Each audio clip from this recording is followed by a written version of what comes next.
Oh my God. All right, here we go. Let's have some fun.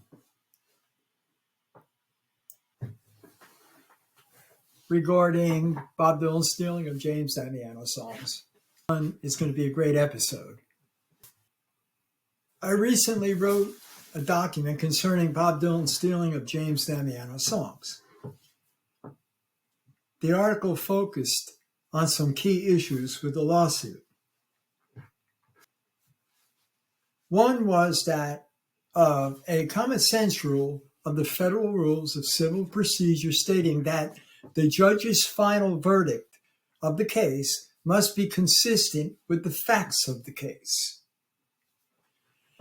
Now, the people that come to James Damiano's YouTube channel know, without any doubt, that the facts of the case are all in James Damiano's favor.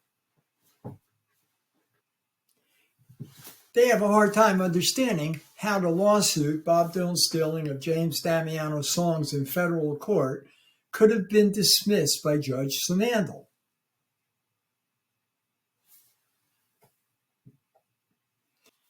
Well, one thing you have to remember is that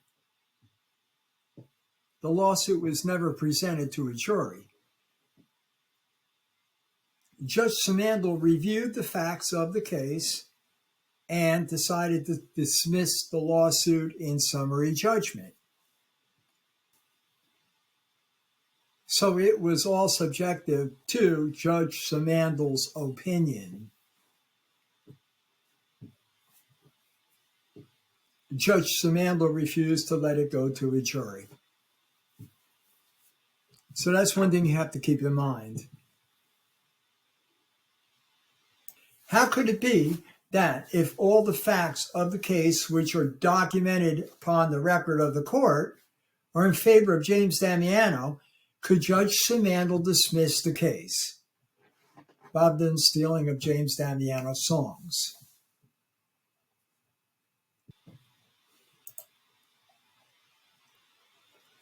Especially given the fact that Bob Dylan or his lawyer, Orrin Snyder, did not have one bit of information to defend themselves with. Not one sentence, not one fact, not one word that would suggest that they had any kind of a defense. I invite any party, judge, lawyer, involved or not involved, to present any such fact or information. Dylan's only defense was to have federal magistrate Judge Joe B. Rosen rule in favor of Bob Dylan on a confidentiality order that designated all discovery materials that were produced in this litigation to be confidential.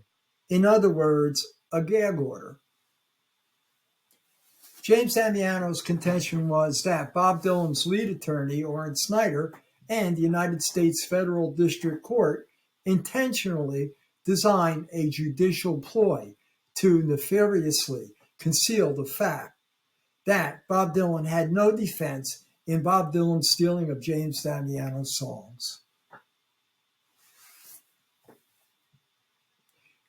Dylan's plan was effective for over 27 years and deterred movie and streaming publishers from producing James Damiano's movie, 11 Years, Bob Dylan's stealing of James Damiano's songs.